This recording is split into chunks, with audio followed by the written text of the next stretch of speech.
So, ngayon naman, bisitahin natin ang pilihan. Tingnan natin kung ano lalagay nila doon. So, tara na. Let's go. Ayan na nga pala yung gate. Nakikita niyo. Medyo mabilis ang video dahil nasa karsada po ako. Yan po.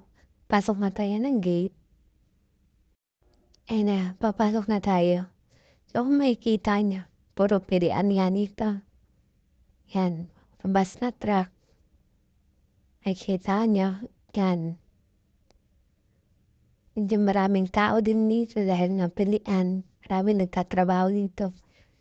Ayan, medyo maputik nga lang. Yan, hindi ko na tayo papunta ng pilihan.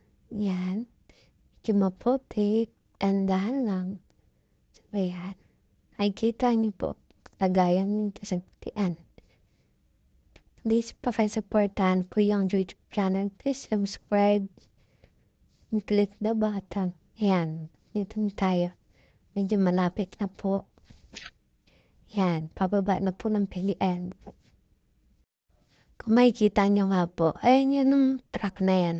Ang likod po niyang pilihan na. So, ayan, dadaan po tayo sa pinakamahirap na daanan, ang maputik.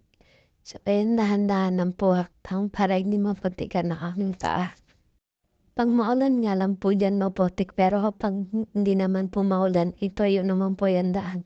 Kaya wala rin problema. Ayun po ang akamawa sa mas. Ayan, nandito na pupasok na po ako ng at dahil nali ko na rin inangat ang carbon. So, ayan kung makikita niyo. Ayan po yung lagay.